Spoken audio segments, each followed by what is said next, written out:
아멘. 네, 우리 성혜자매님 너무 진솔하게 나눠주셔서 감사합니다. 네, 우리 박수 한번 같이 할까요? 네, 감사합니다. 말씀은 이론이 아니라고 생각합니다. 저는 그냥 우리 삶 속에서 하나님이 일하시는 것을 말씀을 통해 알고 그게 우리 삶에 적용이 됐을 때 진짜 그게 살아있는 말씀이라고 생각합니다. 그런 의미에서 정말 어려운 일을 지금 당하고 또 있지만 그것을 말씀으로 또 믿음으로 극복하고 계시고 저희한테 나눠주셔서 감사합니다. 우리 한번 옆에 계신 분들하고 말씀을 듣기 전에 인사 한번 할까요? 네.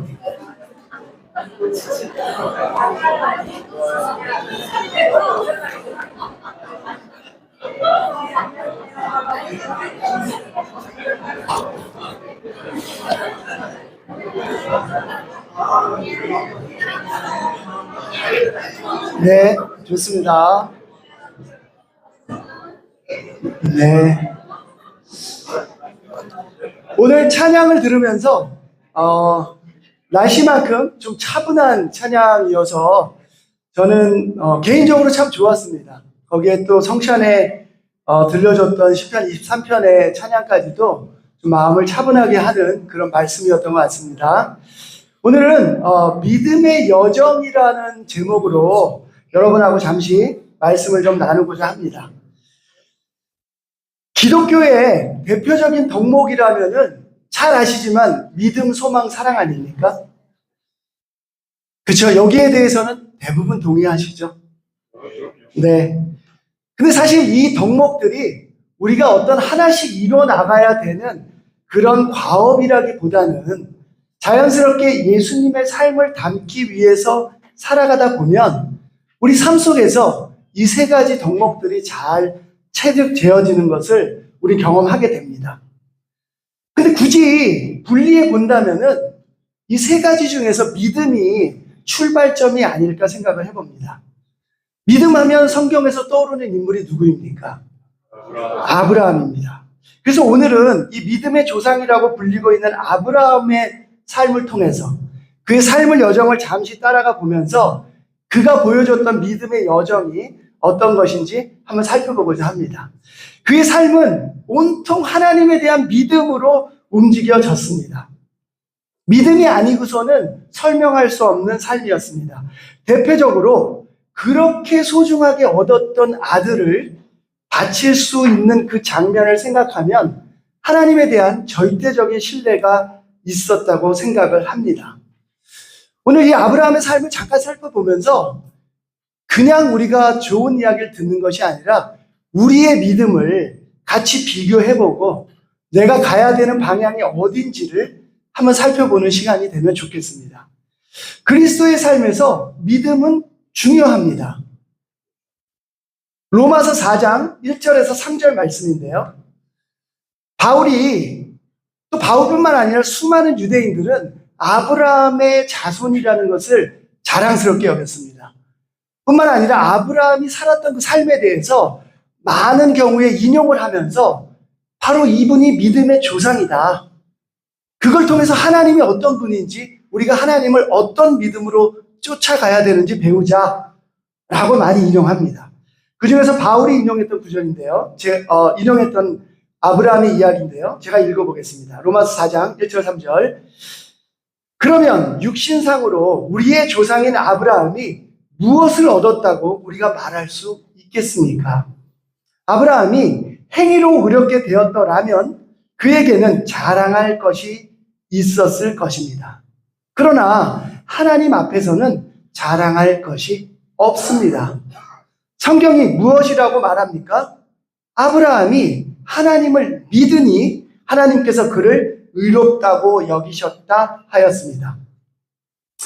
아브라함의 긴 여정을 아주 명쾌하게 설명해주는 한 구절입니다. 아브라함은 그의 삶 속에서 여러 가지 결정을 하고 실행했지만 하나님 앞에서는 그의 결정과 실행은 자랑할 것이 못 된다는 겁니다.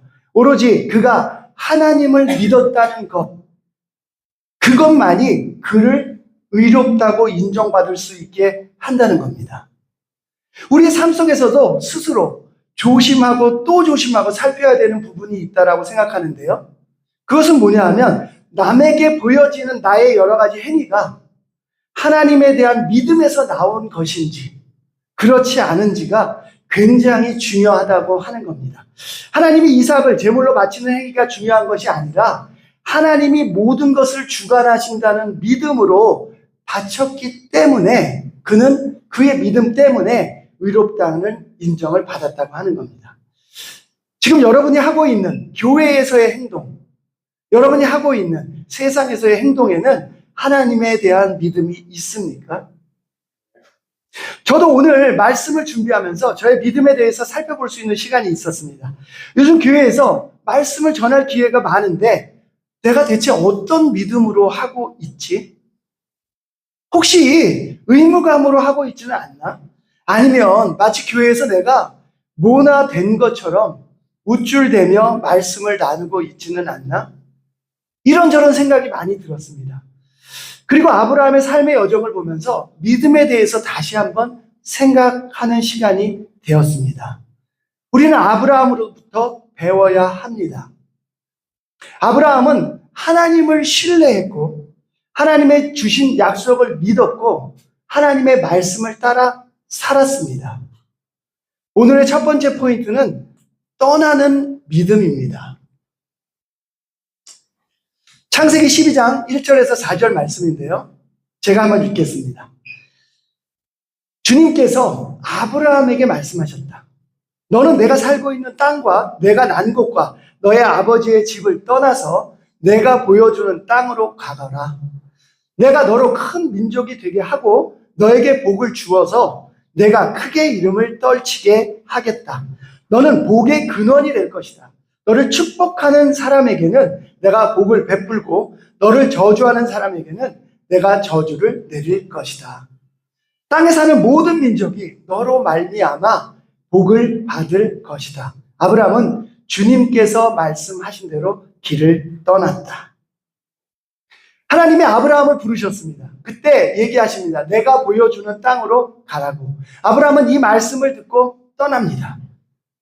그리고 그 여정을 다 거친 후에 후대까지도 믿음의 조상으로 불리게 됩니다. 저에게 이 말씀은 무척이나 도전이 되는 동시에 제가 과감하게 크리스찬으로 살아야 되겠다고 결정할 수 있게 했던 말씀입니다. 돌아보면은 그때 제가 어떻게 이렇게 용기가 있었는지 모르겠습니다. 무슨 이유인지는 모르겠지만 크리스찬으로 살아야겠다고 결심하면서 그때까지 살아왔던 저의 삶의 방식에서 벗어날 수 있다는 희망이 있었습니다. 그렇게 하고 싶은데 가능한 일일까라는 생각, 의심 속에서 새로운 삶의 방식을 향해서 출발했습니다. 크리스찬 되기 전의 삶이 제가 너무 이상하다 이런 삶을 산 것은 아닙니다. 다른 사람에게 이야기할 수 없는 죄와 마음의 죄책감은 늘 저를 따라다니기는 했지만 그렇다고 세상적인 눈으로 굉장히 벗어난 삶을 살지는 않았습니다. 하지만 제 마음속에서는 늘 다르게 살 수 있을 텐데, 새롭게 시작할 수 있을 텐데 라는 생각이 있었습니다. 무엇보다도 제가 사는 삶이 제가 살 수 있는 삶의 최선은 아니다 라는 생각이 늘 제 머릿속을 따라다녔습니다. 동시에 후회 없는 삶을 살 수 있다라는 희망이 제 마음에 컸습니다. 그때 이 창세기 12장 1절에서 4절 말씀은 두려움은 있었지만 동시에 희망을 주는 말씀이었습니다. 저는 매일같이 성경을 공부했습니다. 회사가 끝나면 성경을 공부하고 주위에 말씀을 전할 사람이 없나 살펴보는 것이 하루의 일과였습니다. 고개를 끄덕끄덕 하시는 분들은 저와 같은 경험이 다 있으실 것 같습니다. 드디어 세례를 받았고 예수님의 제자로 사는 삶이 시작이 되었습니다. 그런데 제자의 삶을 살면 삶을 살수록 새로운 희망을 주던 이 12장 1절에서 4절 말씀이 희망보다는 두려움 쪽으로 변화되기 시작했습니다. 뭔가 이제 새롭게 시작해야 된다고 생각하면 두렵습니다. 예수님의 제자로 사는 삶의 방식이 이제는 번거로운 쪽으로 옮겨가게 있는 제 모습을 보게 됩니다. 어디로 떠나라고 하면 이제는 힘든 마음부터 들기 시작합니다. 우리는 지난 1년 반 동안 예배 장소와 시간을 바꿔가면서 예배를 드리고 있습니다. 너무 감사하게도 이곳에서 1년 동안 자리를 잡을 수 있는 것은 하나님의 축복이라고 생각합니다. 우리가 선택한 여정이지만 그래도 새로운 방법을 가지고 모임을 인도하고 함께 한다는 것은 늘 두렵습니다. 하나님은 인도해 주셨고 새로운 길을 나서는데 또다시 우리에게 설레임을 주셨다고 저는 생각합니다. 이 모든 과정에서 우리 모두가 끝까지 가야 하는 믿음의 여정에 함께하는 여러분들이 있어서 너무 감사합니다. 그런데 혹시 여러분 지금 안정되었다고 생각을 하십니까? 아니면 여전히 우리 언제 안정이 되지? 라는 불안감과 불안전함 속에서 살고 계십니까? 우리는 앞으로도 변화할 겁니다. 변할 수밖에 없어요. 이 자리에서 또 나가라고 할 수도 있습니다. 지금까지는 너무 감사하게도 여러분들이 이 공간을 잘 사용하고 우리가 온 마음으로 이 공간을 함께하고 닦고 정리하고 하는 바람에 사장님이 너무 좋아하시네요. 근데 앞으로 어떻게 변화될지 몰라요. 변화는 언제나 우리에게 두려움과 설레임으로 다가옵니다. 혹시 이 가운데 안정된 신앙생활을 하고 싶은데 그게 언제쯤 가능할까라고 생각하는 분들이 있다면 생각을 조금 바꿔야 하실지도 모릅니다. 우린 죽을 때까지 아브라함이 거쳤던 삶의 여정처럼 믿음의 여정처럼 변화 속에서 살아갈 겁니다. 이 시간에 변화를 생각하면 두려움이 훨씬 커진 분들에게 얘기하고 싶습니다. 하나님을 우리가 신뢰합시다. 하나님은 우리의 삶이 훨씬 더 풍성해지기를 원하십니다. 근데 이 하나님이 주시는 풍성함은 변화를 두려워하지 않을 때 비로소 맛볼 수 있다는 겁니다. 우리가 아무것도 하지 않으면 변화를 두려워하고 앉아 있으면 아무 일도 일어나지 않습니다. 아브라함은 대체 어떻게 이 부름을 받고 안락하고 안정된 고향을 과감하게 포기하고 떠날 수 있었을까요? 그것도 본문 말씀에 보면 한마디의 질문도 없습니다. 저는 왜 이렇게 이 구절을 심플하게 써놨는지 참 여러 번 읽어보면서 아브라함의 믿음에 대해서 다시 한번 생각을 하게 됩니다. 어떻게 과연 육적인 안락함을 포기하고 떠날 수 있었고, 물론 그것은 우리가 잘 알고 있습니다. 아브라함의 믿음 때문입니다. 근데 과연 한마디의 질문도 없이 떠날 수 있는 이 믿음은 대체 어떤 믿음이었을까 하는 생각을 해보게 됩니다. 근데 그 힌트는 먼저 그가 떠나온 갈대아 우르와 하란이라는 곳에서 찾아볼 수 있습니다. 여호수아 24장 2절에서 3절입니다. 아까 말씀드린 대로 이 아브라함에 대한 믿음은 유대인들이 상당히 많이 인용을 합니다. 여호수아 시대에도 이 아브라함의 어떤 출발에 대해서 인용을 했고요. 아까 보신 로마서에서도 했고요. 그 다음에 스데반도 이 아브라함의 이야기를 꺼내면서 그 믿음, 그의 행복, 그의 삶의 여정을 설명합니다. 여호수아 24장 2절에서 3절 말씀입니다. 그때 여호수아가 온 백성에게 말하였다. 주 이스라엘의 하나님이 이렇게 말씀하셨습니다. 옛날에 아브라함과 나홀의 아비 데라를 비롯한 너희 조상은 유프라테스 강 건너에 살면서 다른 신들을 섬겼다. 그러나 내가 너희 조상 아브라함을 강 건너에서 이끌어내어 그를 가나안 온 땅에 두루 다니게 하였으며 자손을 많이 보게 하였다. 하나님은 아브라함을 갈대아 우르에서 부르셔서 하란을 거쳐 하나님이 인도하시는 땅 가나안으로 보내시고 그 땅을 두루 다니게 하셨다고 합니다. 이 말씀을 근거로 보면 하나님은 아브라함을 이방신이 둘러싸고 있는 환경에서 불러내신 겁니다. 우리도 아브라함의 믿음으로 떠나야겠습니다. 내가 살기에 안락하고 편안하고 익숙한 곳이라 할지라도 이방신을 섬기는 곳이라면 떠나야겠습니다. 그것도 아주 과감하게 떠나야겠습니다. 아브라함의 믿음은 복잡하지 않았습니다. 나에게 아무 문제가 없어도 하나님이 나를 부르신다면 바로 가는 믿음이었습니다. 하나님이 나를 부르실 때 이런저런 이유를 따져보는 것이 인간적으로는 당연할지 모르지만 아브라함은 무엇보다 하나님을 잘 섬길 수 있는 환경이라면 떠나고자 결정을 합니다. 저는 이 구절에서 아브라함의 그 출발은 바로 굉장히 중요한 기준이 있었다고 생각을 합니다. 그는 우상이 가득했던 것을 떠나서 하나님을 더 잘 섬길 수 있는 곳으로 간 것입니다. 가족을 모두 이끌고 고향을 떠나서 사는 일은 무척 어려운 일이었을 겁니다. 하지만 아브라함에게는 그 어려움보다는 이방신이 없는 환경에서 하나님을 잘 섬기는 것이 더욱 중요했습니다.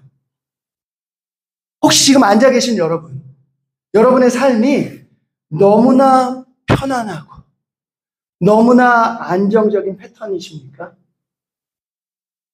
어떤 변화도 없고 아무런 불안함도 없는 상황이십니까? 그렇다면 영적으로는 어떠신가요? 지금 여러분의 영적인 삶은 어떤 변화도 원하지 않는 아주 편안한 상태일까요? 만약 지금 삶의 패턴이 제가 질문한 것처럼 그 두 가지에 그렇다라고 대답이 나온다면 여러분의 삶의 패턴을 한번 잘 살펴보시기 바랍니다. 하나님을 섬기기에 안정적인 것인지 살펴보시기 바랍니다. 우리는 어떤 안정적인 것보다도 하나님을 잘 섬기기에 맞는 환경으로 떠나야 합니다. 거기엔 또 다른 이유가 있습니다. 왜냐하면 편안하고 익숙한 곳에는 이방신이 마치 우리의 친구처럼 자리 잡고 있을 가능성이 높기 때문입니다. 우리는 그런 곳을 믿음을 가지고 떠나야 합니다. 그 떠나는 믿음의 근거는 우리의 영적인 성장이에요. 히브리서 11장 8절에서 10절 또 아브라함의 이야기를 인용합니다. 8절입니다. 믿음으로 아브라함은 부르심을 받았을 때에 순종하고 장차 자기 몫으로 받을 땅을 향해 나갔습니다. 그런데 그는 어디로 가는지를 알지 못했지만 떠난 것입니다. 믿음으로 그는 약속하신 땅에서 타국에 몸붙여 사는 나그네처럼 거류하였으며 같은 약속을 함께 물려받을 이삭과 야곱과 함께 장막에서 살았습니다. 그는 하나님께서 설계하시고 세우실 튼튼한 기초를 가진 도시를 바랐던 것입니다. 그는 75세라는 노고를 이끌고 가족과 함께 고향을 떠납니다. 아브라함의 생활은 고달팠다고 합니다. 타국에 몸붙여 사는 나그네와 같았다고 합니다. 하지만 믿음으로 하나님의 약속을 붙잡고 갔습니다. 하나님의 부름을 받고 출발합니다. 하나님의 약속은 그와 함께 하셨을 뿐만 아니라 그의 자손들과 함께 했습니다. 그는 고달픈 삶을 살았지만 그럴수록 그의 영은 하나님이 설계하시고 세우실 튼튼한 기초를 가진 도시를 바랐다고 합니다. 그것은 우리도 기대하고 받게 될 도시입니다. 여러분이 영적인 성장을 위해 떠나야 할 편안함이 어디신지 한번 생각해 봅시다. 여러분이 영적인 성장을 위해서 떠나야 할 편안함이 무엇인지 한번 생각해 보는 시간이 되시기 바랍니다. 영적으로 기대하는 그 도시를 받기 위해 우리는 지금 안정되고 편안함을 떠나야 합니다. 그의 삶은 비록 나그네 같았지만 부족함이 없이 삶을 영위합니다. 심지어 12장 말씀에 보면 그는 나그네로 살았지만 부자가 되기까지 합니다. 아브라함의 믿음은 커져갑니다. 오늘 말씀의 두 번째 포인트는 양보하는 믿음입니다. 창세기 13장 8절에서 11절 말씀 제가 한번 읽어보도록 하겠습니다. 아브라함이 롯에게 말하였다. 너와 나 사이에 그리고 너의 목자들과 나의 목자들 사이에 어떠한 다툼도 있어서는 안 된다. 우리는 한 핏줄이 아니냐? 내가 보는 앞에 땅이 얼마든지 있으니 따로 떨어져 살자. 내가 왼쪽으로 가면 나는 오른쪽으로 가고 내가 오른쪽으로 가면 나는 왼쪽으로 가겠다. 롯이 멀리 바라보니 요단 온 들판이 소알에 이르기까지 물이 넉넉한 것이 마치 주님의 동산과도 같고 이집트 땅과도 같았다. 아직 주님께서 소돔과 고모라를 멸망시키시기 전이었다. 롯은 요단의 온 들판을 가지기로 하고 동쪽으로 떠났다. 이렇게 해서 두 사람은 따로 떨어져서 살게 되었다. 그와 함께했던 가족 중에는 그의 조카 롯이 있었습니다. 아브라함과 함께 다니는 롯에게도 양떼와 소떼와 장막이 따로 있었는데 점점점 재산이 늘어나면서 양쪽의 목자들 사이에 다툼이 생기기 시작합니다. 그때 아브라함이 롯에게 이야기하는 장면입니다. 우리는 한 가족이니 어떠한 다툼도 있어서는 안 된다. 아브라함은 무언가를 결정하는 데 있어서 핵심을 잊지 않는 사람이었습니다. 하나님의 부름을 받고 떠날 때도 하나님을 더 잘 섬길 수 있는 것이 그가 생각하는 핵심이었다면 롯의 목자들과 분쟁이 났을 때도 그 문제를 푸는 것의 핵심은 기준은 가족은 싸우지 않아야 한다는 생각이었습니다. 그래서 롯에게 제안합니다. 내가 가고 싶은 곳을 먼저 결정하면 나는 다른 곳으로 갈게. 상황을 보면 아브라함은 충분히 자신의 직권으로 롯에게 여기로 또는 저기로 가라고 명령할 수 있었을 겁니다. 하지만 그렇게 하지 않습니다. 사실 이게 재산 문제거든요. 혹시 주변에 재산 문제 본 적 있으세요? 예. 한간에 지금 이혼 위자료 문제로 붙고 계신 분들이 계신데, 예, 물론 어마어마한 돈, 우리가 상상할 수 없는 돈인데요. 이 재산 문제에선 1원도 양보하지 않으려고 하는 것이 인간의 마음입니다. 나그네로 살아가는 아브라함과 롯에게 재산은 모두 다 중요한 것이었어요. 그런데 그렇게 중요한 것을 놓고도 아브라함은 롯에게 먼저 선택하라고 얘기합니다. 세상에서 보면 돈이 많은 사람일수록 돈에 대한 집착이 클 텐데 아브라함은 그렇게 하지 않습니다. 부자가 되었는데요. 그런 부자가 롯에게 먼저 비옥한 땅을 차지하라고 이야기합니다. 이것은 아브라함이 가지고 있는 하나님에 대한 믿음이 아니고서는 하나님이 그의 삶을 인도해 주신다는 믿음이 아니고서는 설명하기 어려운 부분입니다. 이 자리까지 오는 동안 아브라함은 기근도 만났고 이집트의 왕과 만나서 여러 사건을 거치면서 나그네로 사는 삶이 얼마나 불안정한지 알고 있었습니다. 또 가족을 책임져야 한다는 것이 얼마나 위험하고 불안한지도 알고 있었습니다. 하지만 아브라함은 아랫사람인 조카 롯에게 먼저 갈 땅을 정하라고 합니다. 아브라함은 자신이 겪었던 어려운 경험 속의 트라우마보다는 그 어려움 속에서 자신을 이끌어냈던 하나님을 정확하게 볼 수 있었던 것입니다. 어떤 상황 속에서도 자기를 불러내신 하나님이 함께 할 것이라는 믿음이 있었다는 얘기입니다. 그래서 그는 여유가 있었습니다. 혹시 여러분 가운데 요즘 여유가 좀 없는 분들이 있으세요? 제가 여유가 없습니다. 제가 여유가 없어요. 네. 개인적으로 교제를 하면 제가 여러 가지 이야기를 또 제 이야기를 드릴 수 있지만 제 마음에 여유가 없습니다. 이 말씀을 준비하며 보니까 그 얘기는 제가 믿음이 없었다는 겁니다. 이 여유는 하나님에 대한 크리스천의 여유는 하나님에 대한 믿음으로부터 나온다는 것을 이 아브라함을 통해서 볼 수 있었습니다. 아브라함은 여유가 있었고 어떤 양보도 할 수 있었습니다. 중요한 것은 눈에 보이는 넉넉한 물이 아니라 하나님이었기 때문에 그렇습니다. 아브라함의 말을 들은 롯은 너무 기분이 좋았어요. 기분 좋게 주위를 둘러보니 요단 온 들판이 물도 넉넉해 보이고 주님의 동산처럼 보였습니다. 그리고 심지어는 그들이 머물다 나왔던 이집트 땅과도 비슷해 보였습니다. 그래서 롯은 망설일 것도 없어요. 요단의 온 들판을 가지기로 하고 동쪽으로 떠납니다. 그곳이 소돔과 고모라의 심판이 올 것은 생각지도 못했을 겁니다. 여기서 좀 주목하고 싶은 부분이 있는데요. 바로 이집트 땅과 비슷해 보였다는 대목입니다. 이것은 우리도 늘 경계해야 되는 부분이기 때문에 그렇습니다. 인간에게는 언제나 익숙한 것이 먼저 들어옵니다.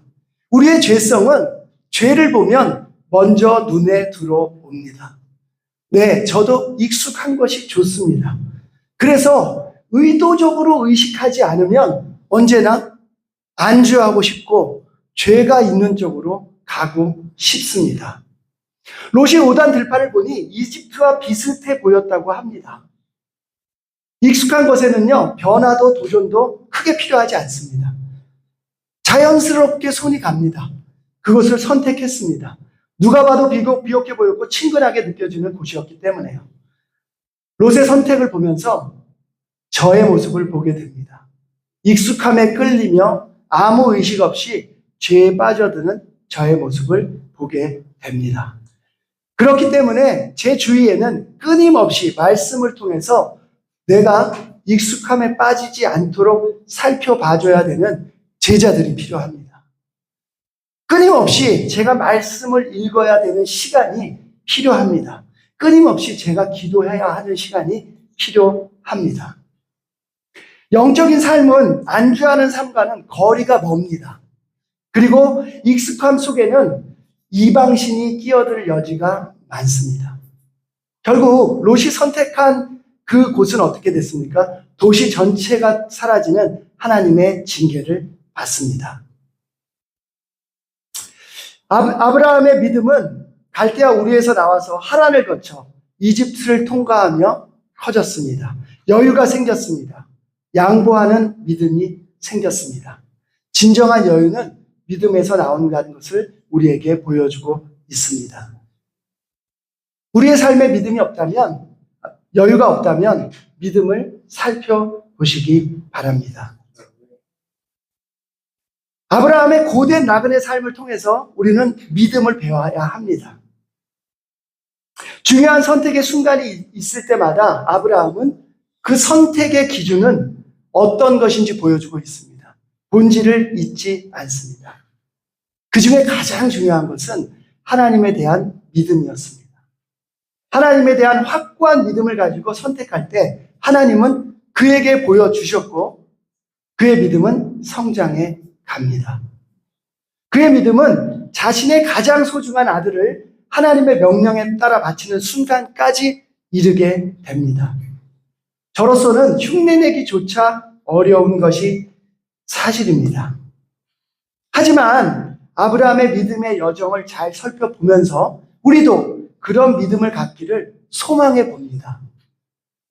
지금 우리가 어느 정도에 왔다고 멈출 때가 아닙니다. 지금 좀 이 자리에 있다고 또 우리가 1년 동안 안정된 예배를 드린다고 멈출 때가 아니에요. 우리의 믿음은 아브라함의 믿음이 될 때까지 아브라함의 여정을, 믿음의 여정을 함께 해야 합니다. 오늘 마지막 구절입니다. 히브리서 11장 17절에서 19절 말씀입니다. 아브라함은 시험을 받을 때 믿음으로 이삭을 바쳤습니다. 더구나 약속을 받은 그가 그의 외아들을 기꺼이 바치려 했던 것입니다. 일찍이 하나님께서 아브라함에게 말씀하시기를 이삭에게서 내 자손이라 불릴 자손이 태어날 것이다 하였습니다. 하나님께서는 이삭을 죽은 사람들 가운데서도 되살릴 수 있다고 아브라함은 생각했던 것입니다. 그러므로 비유하자면 아브라함은 이삭을 죽은 자들 가운데서 받은 것입니다. 믿음은 이런 것입니다. 믿음은, 아브라함의 믿음은요, 이삭을 죽은 자 가운데서 되돌려 받았다라고 믿게 되고 그런 기적이 일어나게 되는 겁니다. 우리의 믿음이 아브라함의 믿음처럼 돼야겠습니다. 오늘의 말씀을 정리하겠습니다. 아브라함의 믿음의 열정을 살펴보면 하나님이 어떻게 일하시는지 알 수 있습니다. 하나님은 아브라함에게 떠나라고 명령하셨고 그에게 하나님의 말씀의 언약을 주시고 그를 축복하십니다. 하나님은 아브라함의 믿음의 여정 속에서 그분의 엄청난 역사를 약속하시고 보여주십니다. 하나님은 우리의 삶 속에서도 지금 명령하시고 약속하시고 축복하고 계십니다. 아브라함으로부터 오늘 떠나는 믿음을 배웁시다. 아브라함으로부터 오늘 양보하는 믿음을 배웁시다. 우리 모두가 믿음의 조상을 따라가는 한 주가 되기를 바라겠습니다. 말씀을 마치겠습니다.